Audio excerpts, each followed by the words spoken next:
کامران صاحب آپ کچھ فرما رہے تھے، سوری شرمیلا صاحبہ.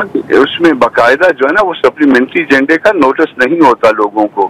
جب نوٹس نہیں ہوتا تو جن کی دلچسپی نہیں ہوتی اس معاملے میں وہ نہیں بیٹھے ہوتے یا وہ آگے چلے گئے ہوتے ہیں. تو سپلیمنٹری ایجنڈا جو ہے وہ اسی لیے رکھا گیا ہے کہ جو اس طرح کے ڈسپیوٹڈ معاملات ہیں ان کو جو ہے کسی طرح سے نکال لیا جائے اور پھر دوسروں کو بدنام کیا جائے کہ دیکھیے وہاں تو نہیں ہوا، یہاں پہ دیکھیں اس طرح سے ہو گیا. یہاں پہ بھی تو طریقہ کار یہ تھا کہ کمیٹی کے پاس جانا چاہیے تھا. کوئی اور بل ہوتا تو وہ کمیٹی کے پاس جاتا، مگر اسٹیٹ اوے جو ہے نا کمیٹی کے پاس جائے بغیر جو ہے اس کو پاس کر دیا گیا. اور پھر ہم کہہ رہے تھے کہ اس کو اسلامی نظریاتی کونسل کے پاس بھیج کر تمام ممبر آپ کیا اپائنٹ کر رہے ہیں، ان سے رائے لے لیجیے. ہم یہ کہہ رہے تھے نا جی.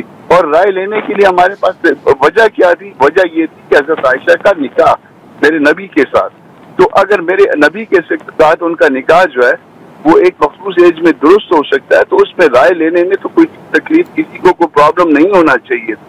مگر وہ اس بات کے اوپر بھی کہ رائے نہیں لیتے اور شاید جو ہے نا ہم کم علم ہیں تو اس کم علم کی وجہ، ہماری کم علمی کی وجہ سے جو ہے نا انہوں نے زیادہ علم والوں نے اس کو پاس کرنا مناسب سمجھا.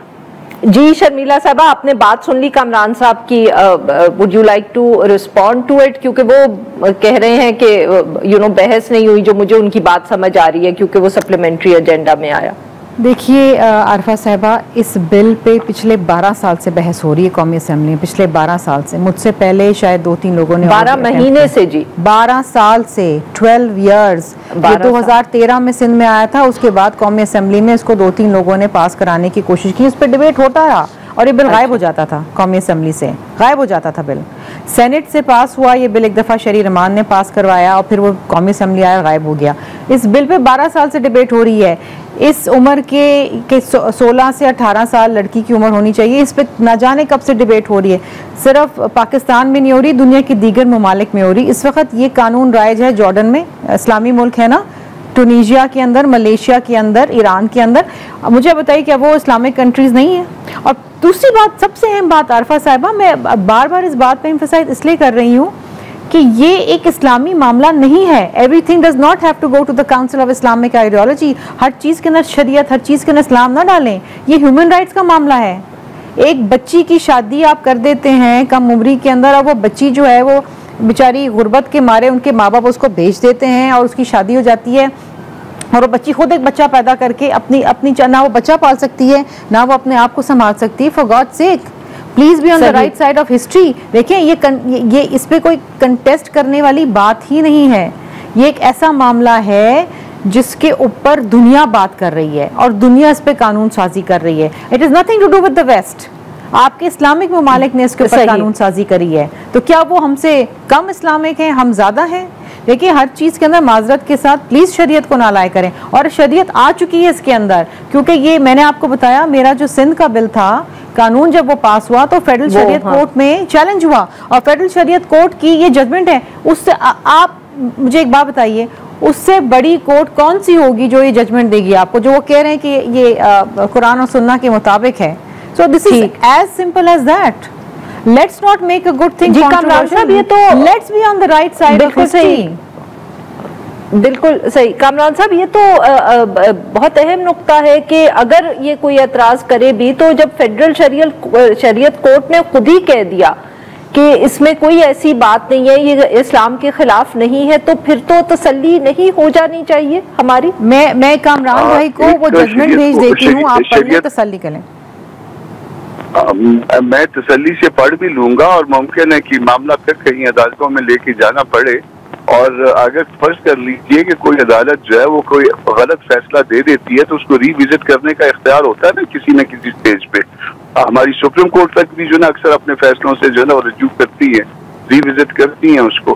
تو اس میں اگر کوئی فیصلے میں کوئی غلطی ہے، کسی نے اس کو وہ ایسا فیصلہ دے دیا ہے یا کسی نے لے لیا ہے اس کو، تو اس کو جو ہے وہ درست کروایا جا سکتا ہے. آپ کہتے ہیں کہ نکاح جو ہے وہ مذہب کا معاملہ نہیں ہے. میرا نبی کہتا ہے کہ یہ اس کی سنت ہے، اور نکاح کو آسان بنانا ہے، اور وہ جو چیزیں جو ہے نا اس کے بعد جو آسان ہوں گی اس کو مشکل بنانا ہے. مگر اس کو ہم نے مشرف کے دور میں اس کو آسان بنایا، جو اس میں جو ہے وہ کمپلینٹ فائل ہوگی اور کاگنیزیبل نہ چھوڑا اس کو. اور اس معاملے کو جو ہے نا ہم مشکل بنا رہے ہیں، جب نیچر جو ہے وہ کسی کو بلوغت دے دیتی ہے اس سے پہلے، تو کیا اس نیچر جو ہے وہ یہاں پہ غلط ہے؟ اور نیچر کو پتہ نہیں ہے کہ یہ ایج جو ہے نا، یہ بلوغت سے 18 سال سے پہلے انسانوں کے بنائے ہوئے قانون سے پہلے اس نے کسی کو کسی طرح سے بلوغت کیوں دے دی ہے؟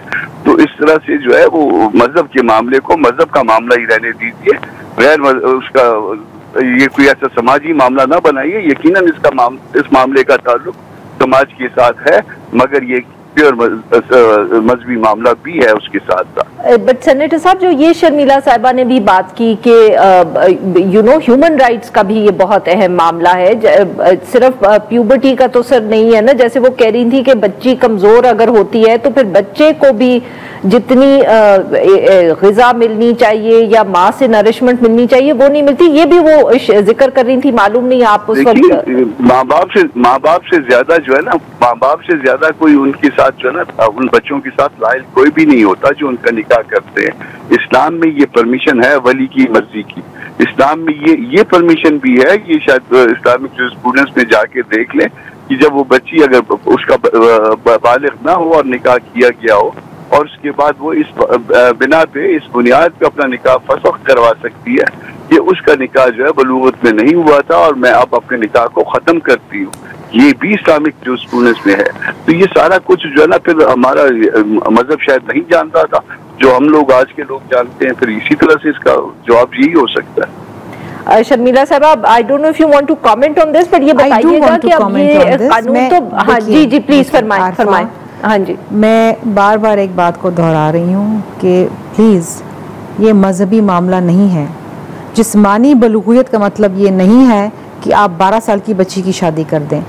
شادی از اے کانٹریکٹ بٹوین 2 ایڈلٹس. یہ آپ کا قرآن بھی کہتا ہے. اور جب تک ایک لڑکی ذہنی طور پہ بالغ نہیں ہوتی آپ اس کی شادی کرانا اس پہ ظلم ہے.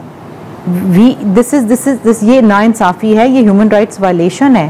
ایک 12 سال کی بچی ذہنی طور پہ تو بالغ نہیں. مجھے آپ ایک بات بتائیے، 18 سال کی عمر سے پہلے آپ کا شناختی کارڈ نہیں بن سکتا، 18 سال کی عمر سے پہلے آپ ووٹ نہیں کر سکتے، آپ کا ڈرائیونگ لائسنس نہیں بن سکتا، آپ کا بینک اکاؤنٹ نہیں کھل سکتا، لیکن 18 سال سے پہلے آپ شادی کر دیں اس کی. یہ کہاں کی ناانصافی ہے؟ دوسری چیز یہ ہے کہ آپ کا آئین کہتا ہے، پاکستان کا آئین کہتا ہے کہ there will be no discrimination between the gender. تو اگر آپ لڑکی کی عمر 18 سال رکھ رہے ہیں اور لڑکی کی 16 سال رکھ رہے ہیں تو یہ کیا جینڈر ڈسکریمنیشن نہیں ہے؟ اس پہ کبھی انہوں نے بات نہیں کری. لڑکی کی عمر 18 سال کیوں رکھی ہے؟ وائی؟ لڑکی کی بھی 16 سال کر دیں، لڑکی کی بھی 12 سال میں شادی کر دیں. دیکھیں پلیز، یہ سیویئر ہیومن رائٹس وائلیشن ہو رہے ہیں. اور جس طرح میں نے کہا کہ دنیا کے دیگر اسلامی ممالک کے اندر 18 سال کر دی گئی ہے. بلکہ آئی ڈونٹ ریمبر جارڈن یا کہیں، میرے پاس پورا چارٹ بنا ہوا ہے جہاں پر کہیں پر تو لڑکی کی عمر 21 سال رکھی ہے، کہیں 19 سال رکھی ہے. You have to be mentally prepared and mature to get married. آپ کی شادی ہو رہی ہے. Marriage is a contract between 2 adults. آپ کے بچے پیدا ہوتے ہیں، آپ نے بچے پالنے ہیں، آپ نے گھر گھرستی دیکھنی ہے. 12-13 سال کی بچی، ایون 14 سال کی بچی وہ کیا کرے گی آپ مجھے بتائیے. اور ایک بچہ پیدا ہوتا ہے، پھر دوسرا پیدا ہوتا ہے، بچے، اور یہ سب غربت کی وجہ سے یہ شادیاں ہو رہی ہیں. ماں باپ لٹرلی بیچ رہے ہیں بچوں کو. یہ 2022 میں سیلاب کے بعد یہ جو موسمیاتی تبدیلی کے نتیجے رننگ آؤٹ آف ٹائم، تو اگر کامران صاحب کا میں کامنٹ آخری لے لوں. جی Kamran sahib, very quickly sir, we run out of time. دو باتوں کا جواب دیتا ہوں. جو دنیا میں ایک ملک اسلام کے نام پہ بنا ہے وہ صرف پاکستان ہے. باقی ممالک کو، مسلم ممالک کو کہہ سکتے ہیں، اسلام کے نام پہ بننے والا ملک نہیں کہہ سکتے. اور دوسری بات یہ کہ ہم شاید ان بچیوں کے یا ان بچوں کے ماں باپ سے بھی زیادہ جو ہے نا وہ ان کے ساتھ جو ہے نا وہ لائل ہو گئے ہیں. اور یہ ایک عجیب سی بات ہے، یعنی وہ ماں باپ جو ہے نا وہ بیچ دیتے ہیں اور ہم جو ہے نا وہ ان کو جو ہے نا وہ نہیں کریں گے. تو یہ بات اگر لاجک کو جو ہے نا وہ سمجھ میں آتی ہے تو وہ کر لیجیے، مگر اس کانسیپٹ کو جو ہے یہ اسلام نے اس میں پرمیشن ہے. آپ کہتے ہیں یہ کانٹریکٹ ہے، کانٹریکٹ جو ہے وہ تھرو نیکسٹ فرینڈ ہو سکتا ہے. اور تھرو نیکسٹ فرینڈ جو ہے نا ماں باپ سے بڑا نیکسٹ فرینڈ کون ہوتا ہے، ان سے زیادہ ان کے ساتھ لائل کون ہوتا ہے. اور اس کو ختم کرنے کا بھی طریقہ جو ہے نا پھر اسلام نے اس کا آپشن دیا ہوا ہے. اور یہ ایون ہندو کے زمانے میں، ایون جو ہے انگریز کے زمانے میں اس کی پرمیشن تھی، مگر مسلمانوں کے زمانے میں اس کی پرمیشن ختم کر دی گئی ہے. تو آپ کی مرضی جس طرح سے کریں، آپ کی اکثریت ہے اس وقت پارلیمان کے اندر.